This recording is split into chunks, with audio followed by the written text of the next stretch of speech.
بسم اللہ الرحمن الرحیم۔ ہمارا واقعہ چل رہا تھا حضرت سعد سلیمی رضی اللہ تعالی عنہ کا۔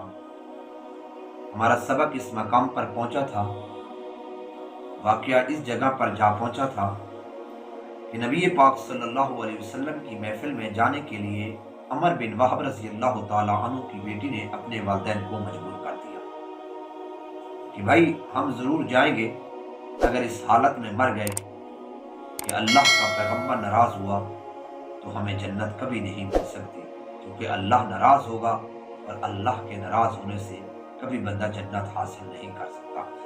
ابھی وہ مجلس میں پہنچے ہی نہیں تھے کہ اللہ رب العزت نے نبی پاک صلی اللہ علیہ وسلم پر قرآن مقدس کی یہ آیاتیں نازل کر دی تھی۔ اب ان آیاتوں پر ذرا غور کریں، اللہ کیا فرماتے ہیں۔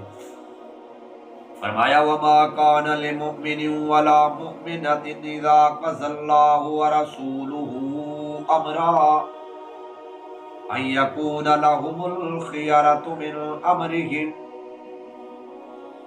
کسی مومن مرد کے لیے اور کسی مومنہ عورت کے لیے اس بات کا اختیار نہیں ہے کہ اگر وہ مومن ہے یا مومنہ ہے کہ وہ اپنی مرضی کرنے لگے دین کے اندر۔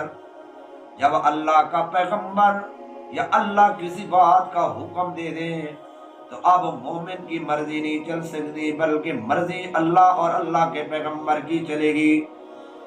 بہرحال جب وہ پہنچ گئے اللہ کے نبی صلی اللہ علیہ وسلم کی محفل کے اندر تو ہاتھ جوڑ کر معافی مانگنے لگے، یا رسول اللہ ہم سے غلطی ہو گئی، ہمیں معاف کر دیجئے، ہم اپنی بیٹی کا نکاح کرنے کے لیے اس حضرت سعد سلیمی رضی اللہ تعالیٰ عنہ سے تیار ہیں۔ بہرحال جب نبی پاک صلی اللہ علیہ وسلم نے اس کا رشتہ طے کر دیا، محفل کے اندر نکاح ہو گیا، اللہ کے پاک پیغمبر نے اس لڑکی کو امہات المؤمنین کہ حجرے میں بھیج دیا کہ کچھ بناؤ سنگھار اس لڑکی کا کر دو۔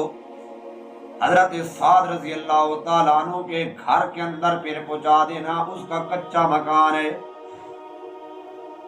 اور حضرت سعد رضی اللہ تعالیٰ عنہ سے اللہ کے پیغمبر نے فرمایا، اے سعد رضی اللہ تعالیٰ عنہ اپنی بیوی کے لیے کچھ تحفہ بھی خرید لے۔ آپ پہلی ملاقات میں اپنی بیوی کو کچھ تحفہ بھی دے دینا۔ حضرت سعد رضی اللہ تعالیٰ عنہ نے تھوڑا تھوڑا کر کے اپنا مال جمع کر لیا تھا۔ نے کہا یا رسول اللہ بالکل جی ٹھیک ہے۔ جب بازار کے اندر گئے تو بازار کے اندر اپنی بیوی کی شان کے مطابق تحفہ ڈھونڈنے لگے۔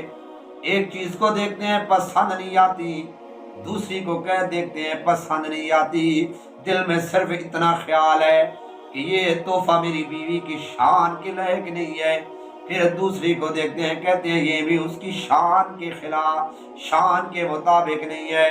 ڈھونڈ رہے ہیں، پھر رہے ہیں، تبھی تو ایک اعلان کرنے والا اعلان کرتا ہے، اے اللہ کے شاہ سوارو جہاد کے لیے چلو، تمہیں جنت کی بشارت ہے۔ یہی آواز حضرت سعد سلیمی رضی اللہ تعالیٰ عنہ کے کانوں میں داخل ہو جاتی ہے۔ اس کو اپنی بیوی کے لیے تحفہ خریدنا بھول گیا، اس نے ایک گھوڑا خرید لیا اور گھوڑے کے ساتھ ساتھ نیزہ بھی خرید لیا، تلوار بھی خرید لی، سر پر امامہ باندھ کر مجاہدین کے سب میں شامل ہو گیا۔ اب کسی بندے کو کوئی پتہ نہیں ہے کہ یہ شخص کون ہے، صفیں سیدھی ہو گئی۔ حضرت سعد سلیمی رضی اللہ تعالیٰ عنہ کا پہلا دن ہے، عرصے دراز سے شادی کے لیے ترس رہا تھا، جب اللہ پاک نے حسین و جمیل ایک لڑکی بھی دے دی، لیکن نبی پاک صلی اللہ علیہ وسلم کا جب حکم سنا تو سب کچھ بھول کر میدان جہاد کے اندر جا پہنچے، اپنے گھوڑے پر سوار ہیں۔ کسی صحابی کو کوئی نہیں پتا یہ بندہ کون ہے، اپنے چہرے کو ڈھانپا ہوا ہے، اور حضرت سعد سلیمی رضی اللہ تعالیٰ عنہ جناب بڑے جوش و خروش کے ساتھ لڑ رہے ہیں۔ نبی پاک صلی اللہ علیہ وسلم نے بھی دیکھا، تب پتہ چلتا ہے کہ اس کا گھوڑا زخمی ہو گیا۔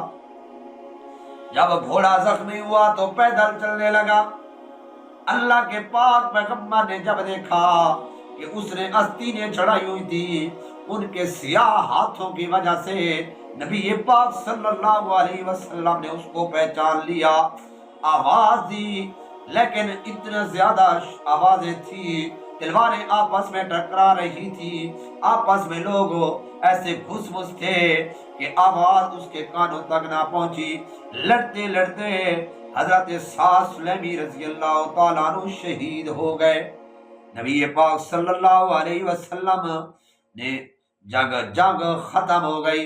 جب جہاد مکمل ہو گیا، اللہ کے پاک پیغمبر امام الانبیاء صلی اللہ علیہ وسلم نے اس کا سر مبارک اپنے گود کے اندر رکھ دیا، اور نبی پاک صلی اللہ علیہ وسلم نے ان کا لنگڑا گھوڑا اور اسلحہ منگوا کر ان کی بیوی کے ہاں بھیج دیا، اور فرمایا ان کے سسرال کو بتا دو قد زوجہ اللہ خیرا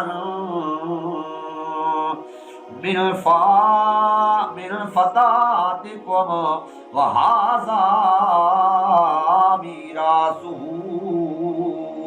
کہ اللہ تعالیٰ نے تمہاری لڑکی سے بہتر لڑکی کے ساتھ جنت میں حضرت سعد رضی اللہ تعالیٰ عنہ کی شادی کرا لی، یہ اس کی طرف سے یہ تحفہ میراث قبول کر لو۔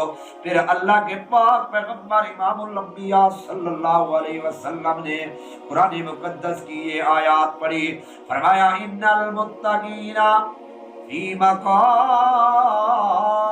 امین فی جنات وعیون یلبسون من سندس واستبرق متقابلین کذالک وزوجناہم بحور عین، کہ بے شک پرہیزگار لوگ امن کے مقام میں ہوں گے، یعنی باغوں اور چشموں میں ریشم کا باریک اور دبیز لباس پہن کر ایک دوسرے کے سامنے بیٹھے ہوں گے۔ اس طرح ہم بڑی بڑی آنکھوں والی سفید رنگت کی عورتوں سے ان کی شادی کرا دیں گے۔ کتنا بڑا انعام ہے، کتنا اللہ رب العزت کا بڑا احسان ہے۔ واقعہ بیان کرنے کا مقصد کیا تھا، ذرا یہ بھی سن لو۔ سب سے پہلے تو یہ جان لو کہ نوجوان لڑکی کی ایمانی کیفیت اور نبی پاک صلی اللہ علیہ وسلم کے فیصلے کی قدر و قیمت۔ دوسری بات، حضرت سعد سلیمی رضی اللہ تعالیٰ عنہ کا جذبہ جہاد فی سبیل اللہ اور شوق شہادت۔ تیسری بات، نبی پاک صلی اللہ علیہ وسلم کا اپنے صحابہ کرام رضوان اللہ تعالیٰ علیہ مجمعین سے حسن سلوک۔ چوتھی چیز، دنیا کے مقابلے میں آخرت کی زندگی کو ترجیح۔ اب یہاں اندازہ لگا لو کتنی حسین و جمیل لڑکی ملی تھی، لیکن اللہ کی قسم نبی پاک صلی اللہ علیہ وسلم کی بات کو مان کر جب وہ بندہ جہاد کے اندر گیا، اللہ نے اس لڑکی سے بھی خوبصورت لڑکی اللہ نے جنت میں اس کو عطا کر دی۔ یہ تھا قصہ حضرت سعد سلیمی رضی اللہ تعالیٰ عنہ کا۔ دعا کرو اللہ رب العزت ہم سب کو نبی پاک صلی اللہ علیہ وسلم سے سچی محبت عطا فرمائے، اور یہ تحفہ ہے عید کا، اس کو قبول کرنا۔